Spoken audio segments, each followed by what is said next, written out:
The success career academy চ্যানেলে তোমাদের সকলকে স্বাগত জানাই। আজকে আমরা প্রাইমারি ট্যাটের সিডিপি টপিক থেকে আমরা একটি ক্লাস করব। আজকে আমরা ধীরে ধীরে আমরা সিডিপি ক্লাসের সম্পূর্ণ আমাদের প্রাইমারি ট্যাটের যে সিলেবাসটা আছে সম্পূর্ণ সিলেবাসে আমরা তোমাদের কভার করে দেব। আজকে আমরা সিডিপি সিলেবাসের মধ্যে growth, development and maturation there relationship with learning এই টপিকটির উপর আমরা আজকে ক্লাস করব এবং ক্লাস শেষে কিছু আমরা এমসিকিউ তোমাদের জন্য এখানে রেখেছি, তোমরা এমসিকিউগুলি দেখে নেবে। তো আমাদের এই সাকসেস ক্যারিয়ার একাডেমির ক্লাসগুলি যদি তোমাদের ভালো লেগে থাকে, যদি তোমরা নতুন হয়ে থাকো, তাহলে অবশ্যই আমাদের চ্যানেলটিকে সাবস্ক্রাইব করে পাশে থাকবে। পরবর্তী ভিডিও পাওয়ার জন্য পাশে বেল আইকনটি অন করে রাখবে। তো চলো শুরু করতে চাইছি। আজকে আমরা আমাদের যে class growth, development and maturation with relationship with learning, এটা থেকে আমরা কি কি শিখতে পারি তোমাদের আজকে আমরা দেখাবো।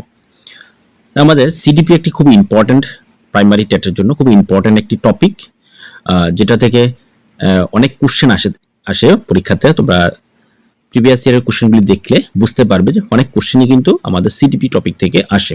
তাই এই সিডিপি টপিকটির উপরে বিশেষ করে গুরুত্ব দিতে হবে আমাদের স্কোর করার ক্ষেত্রে।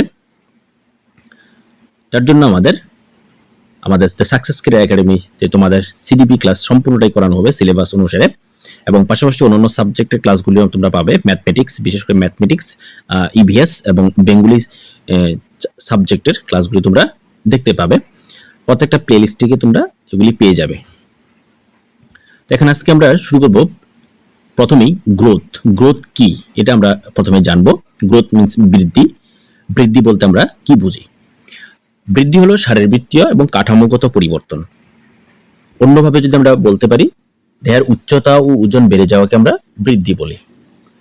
অর্থাৎ আমাদের শরীরের কোনো একটা অংশ যখন দৈর্ঘ্যে বৃদ্ধি পাবে বা ওজন বেড়ে যাবে, তখন এটাকে আমরা বৃদ্ধি বলতে পারি। বৃদ্ধি মাতৃগর্ভ থেকে শুরু হয়ে একটা নির্দিষ্ট বয়স পর্যন্ত হয়ে থাকে। Growth is the part of development, growth equal to heredity into environment. অর্থাৎ গ্রোথ হলো, অর্থাৎ বৃদ্ধি হলো বংশগতি এবং পরিবেশের গুণফল। বংশগতি এবং পরিবেশের গুণফলের ফলে কিন্তু আমাদের বৃদ্ধি হয়। এই যে একটা খুব important, growth equal to heredity into environment. তারপর আমরা এখন বৃদ্ধির কিছু বৈশিষ্ট্য জেনে নেব। বৃদ্ধির কি কি বৈশিষ্ট্য থাকতে পারে? এখানে বৃদ্ধির বৈশিষ্ট্যের মধ্যে প্রথমেই দেওয়া আছে বংশধারা ও পরিবেশের মিথস্ক্রিয়ার ফলে বৃদ্ধি ঘটে। অর্থাৎ যেহেতু বৃদ্ধি বংশগতি এবং পরিবেশের গুণফল, তাই এই বংশগতি এবং পরিবেশের গুণফলের ফলে কিন্তু মিথস্ক্রিয়ার ফলে কিন্তু বৃদ্ধিটা ঘটবে। কোনো একটির প্রভাবে বৃদ্ধি ঘটতে পারে না। বৃদ্ধি ঘটতে গেলে বংশগতি এবং পরিবেশ দুটোটাই মিলেই কিন্তু বৃদ্ধিটা ঘটবে। বিভিন্ন বয়সে বৃদ্ধির হার বিভিন্ন হয়ে থাকে। তারপর বৃদ্ধি অনুশীলন সাপেক্ষ। যত আমরা অনুশীলন করব তত আমাদের বৃদ্ধি পাবে। তারপরে শিশুদের মধ্যে বৃদ্ধির হারের পার্থক্য দেখা যায়। কোনো শিশুর মধ্যে বৃদ্ধিটা খুব ধীরে ধীরে হয়, আবার কোনো শিশুর ক্ষেত্রে বৃদ্ধিটা খুব দ্রুত হারে ঘটে। আবার বয়সের সাথে সাথেও কিন্তু এটা পার্থক্য দেখা যায়। কোনো একটা বয়সে বৃদ্ধির হার খুব কম হয়ে থাকে, আবার দেখা যায় কোনো একটা বয়সে গিয়ে বৃদ্ধির হারটা খুব দ্রুত বৃদ্ধি পাচ্ছে। নেক্সট, ব্যক্তিভেদে বৃদ্ধির সমাহার সাধারণভাবে বজায় থাকে। একটা স্তর পর্যন্ত বৃদ্ধি নিরবিচ্ছিন্ন এবং ধারাবাহিকভাবে চলতে থাকে। অর্থাৎ একটা নির্দিষ্ট সীমা পর্যন্ত বৃদ্ধিটা চলতেই থাকবে এবং একটা নির্দিষ্ট সময় পরে গিয়ে বৃদ্ধিটা আরো ঘটবে না, বৃদ্ধিটা স্টপ হয়ে যাবে। এ হলো আমাদের বৃদ্ধি। তারপরে আমরা দেখব ডেভেলপমেন্ট, অর্থাৎ বিকাশ। বিকাশটা কি আমরা প্রথম এখন জেনে নেব।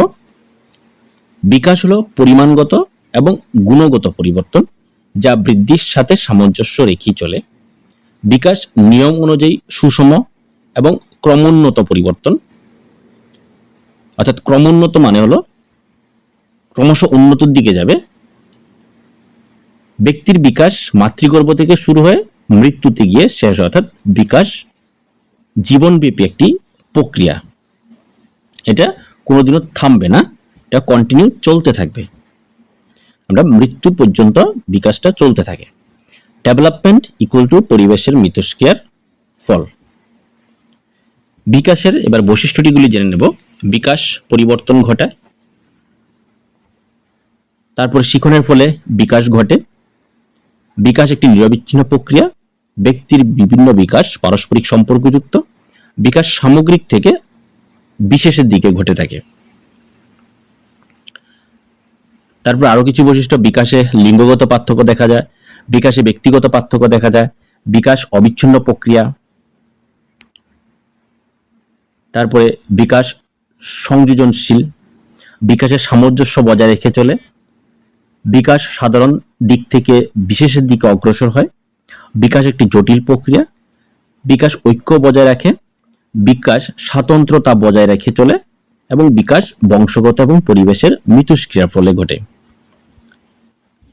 নেক্সট, এবার আমরা গ্রোথ এবং ডেভেলপমেন্টের মধ্যে পার্থক্য কি আছে এটা আমরা দেখে নেব বৃদ্ধি এবং বিকাশের মধ্যে। এখানে প্রথমে দেওয়া আছে বৃদ্ধি হলো আকার ও আয়তনের পরিবর্তন, যেটাকে আমরা বৃদ্ধি বলি। আর বিকাশ হলো আকৃতি এবং ক্রিয়ার পরিবর্তন। বৃদ্ধি পরিমাপযোগ্য অর্থাৎ মেজারেবল, বিকাশের বিভিন্ন দিক পর্যবেক্ষণযোগ্য অর্থাৎ অবজারভেবল, মানে পর্যবেক্ষণ আমরা করতে পারি। পরিণমনে বৃদ্ধির সমাপ্তি হয়, আর বিকাশ জীবনকাল ব্যাপ্তি অর্থাৎ সারা জীবন চলতে থাকে। বৃদ্ধি সাধারণত দৈহিক পরিবর্তনকে বলা হয়ে থাকে, আর বিকাশ কথাটি দৈহিক, মানসিক, সামাজিক ইত্যাদি সব দিকের পরিবর্তনকে বোঝায়।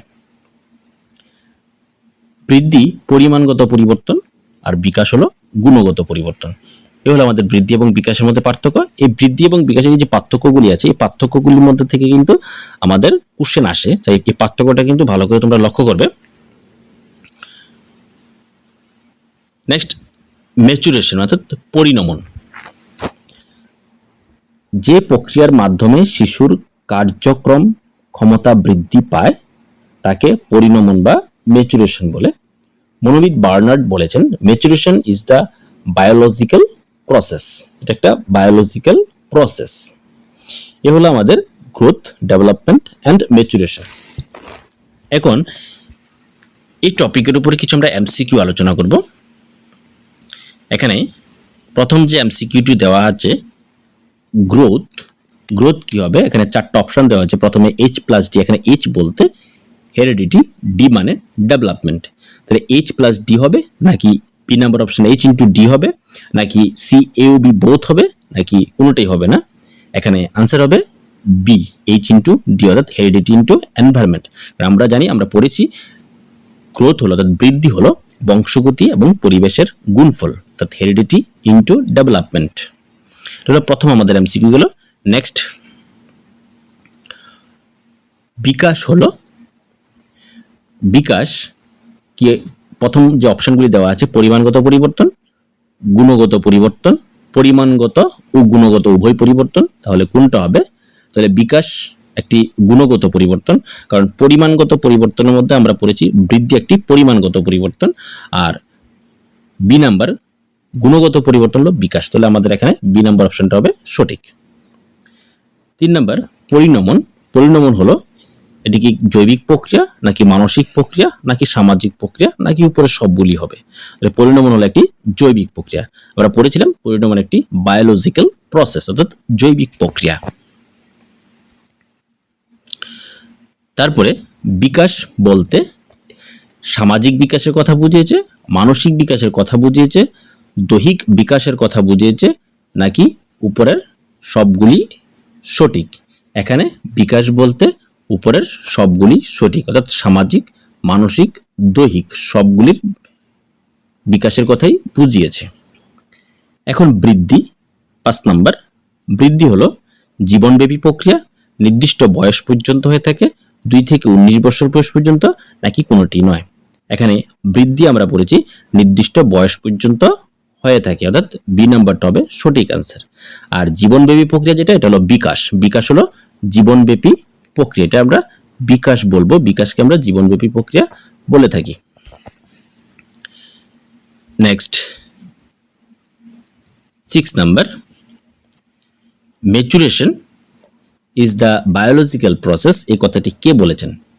এখানে বার্নার্ড, গ্যাসেল, রোসু নাকি কেউ নয়? এখানে বায়োলজিক্যাল প্রসেস কথা বলছেন বার্নার্ড। আমরা মেচুরেশনের মধ্যে বলেছি বায়োলজিক্যাল প্রসেসের কথাটি বলছেন বার্নার্ড। বৃদ্ধি প্রক্রিয়া এটা কি পর্যবেক্ষণ সাপেক্ষ নাকি পরিমাণযোগ্য নাকি এওবি বোথ নাকি নান? তাহলে বৃদ্ধি হবে এটা পরিমাপযোগ্য, আর পর্যবেক্ষণ সাপেক্ষ হবে বিকাশ। বিকাশ একটি পর্যবেক্ষণ সাপেক্ষ। নেক্সট 8 নাম্বার, শিখনের ফলে বিকাশ ঘটে। শিখনের ফলে বিকাশ ঘটে কথাটা বক্তব্যটি সঠিক, বক্তব্যটি ভুল নাকি কোনোটি নয়? এখানে শিখনের ফলে বিকাশ ঘটে বক্তব্যটি সঠিক, কারণ আমরা যদি শিখতে পারি তাহলে আমাদের বিকাশ ঘটবে।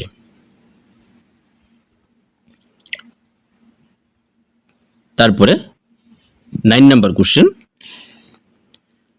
Growth part of maturation, part of learning, part of development নাকি অল অফ দিস? এখানে কোন অপশনটা সঠিক হবে? এখানে সি হবে সঠিক, পার্ট অফ ডেভেলপমেন্ট। গ্রোথ হলো বিকাশেরই একটি অংশ। 10 নাম্বার, নিচের কোন বক্তব্যটি সঠিক? বিকাশ হলে বৃদ্ধি হবে, বৃদ্ধি হলে বিকাশ হবে, বৃদ্ধি ও বিকাশ একই গতিতে ঘটবে। তাহলে এখানে কোন বক্তব্যটি সঠিক হবে? বৃদ্ধি হলে বিকাশ হবে, বৃদ্ধি না হলে কিন্তু বিকাশ ঘটবে না। আমরা এই টপিকটির উপরে 10টি আমরা এমসিকিউ রেখেছি, আশা করি তোমাদের এক্সামের জন্য হেল্প হবে। আমরা পরবর্তীতে আমরা সিডিপির উপর আরো ক্লাস নিয়ে আসব। যদি তোমাদের ক্লাসটি ভালো লেগে থাকে অবশ্যই চ্যানেলটি সাবস্ক্রাইব করবে, পাশে বেল আইকনটি অন করে রাখবে এবং বেশি বেশি লাইক এবং শেয়ার করে দেবে। Thank you.